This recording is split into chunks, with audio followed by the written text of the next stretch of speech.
Imagine coming home and it's surprisingly tidy. You don't feel like you have to clean for hours just to feel comfortable again.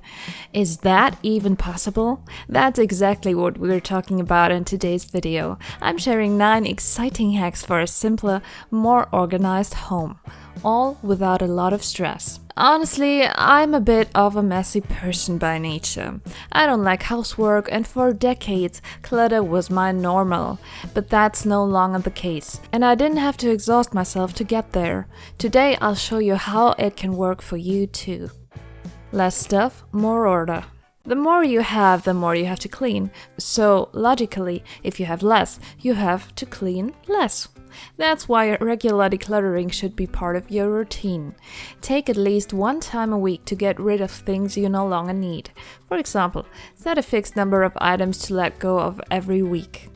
I always aim for at least 3.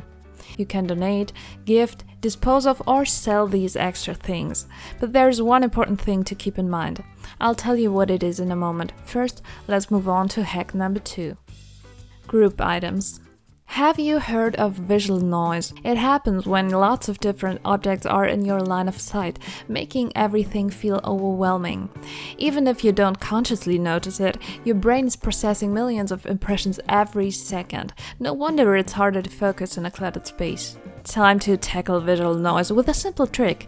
By grouping items, everything looks much more organized. Storage boxes or baskets are great tools for this. They help you hide things, collect small items, and store similar things together. You can also use trays, plates, or bowls to group items and make your home look instantly tidier. Before we move on to hack number 3, what was the thing to keep in mind while decluttering? The answer is simple: patience, patience. We'd all love to snap our fingers and have a magically clean home. I get it, but it takes time before regular decluttering has a visible effect. So be patient and, most importantly, consistent. Gradually, your space will become more beautiful and organized. And to help you stay motivated, there's a great little trick, which I'll explain after the next hack.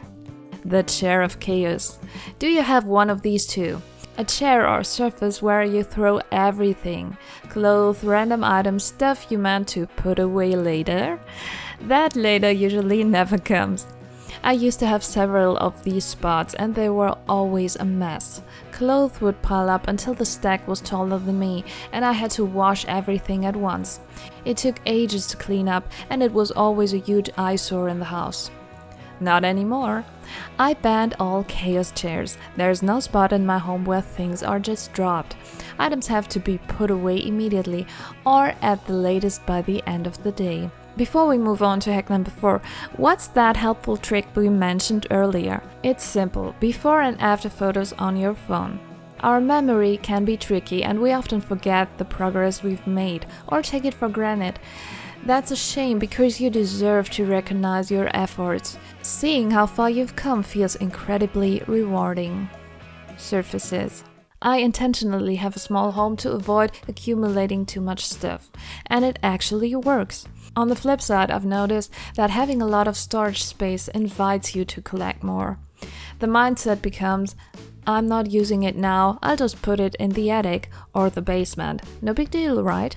But in the worst cases, it leads to extremes. I knew someone who had to rent a dumpster to clear their basement. It costs money, it costs time, it costs energy. If you want to avoid that, try limiting your storage space.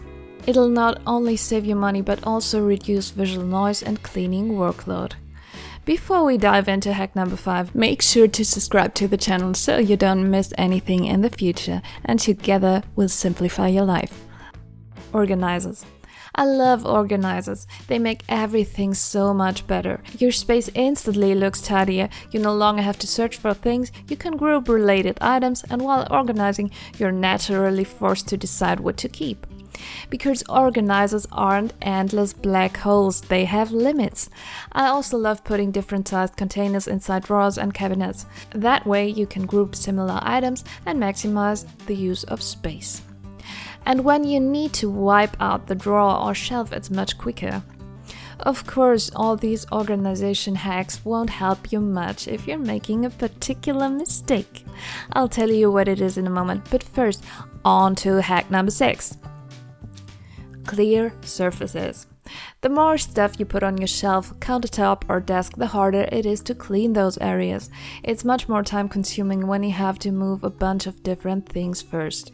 So, try to keep your surfaces as clear as possible. If you want to keep multiple things in one place, consider trays, bowls, or baskets. They let you lift everything in one go and clean the surface quickly. If that's not an option, stick to things you actually use regularly. You might say, but Jasmine, isn't that kind of boring without any decor? I get it.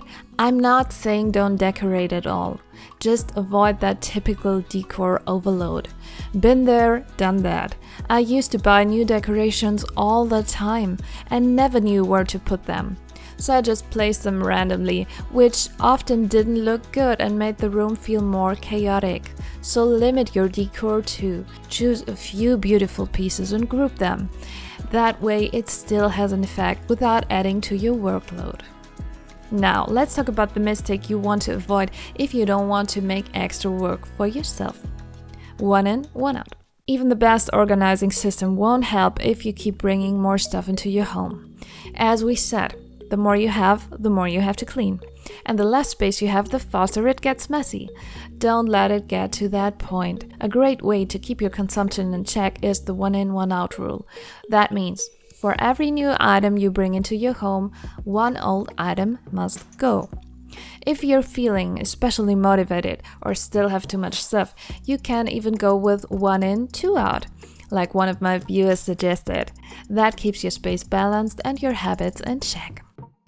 15-minute power. The overall state of my home has improved dramatically since I started doing this. Every evening I tidy up for just 15 minutes. 15 minutes isn't long. Even if I had a tough day, even if I'm tired or my back hurts, I can still manage it. And once I'm on the couch later, the dishwasher is running and the kitchen is clean. Maybe I've even done a load of laundry or vacuumed a room.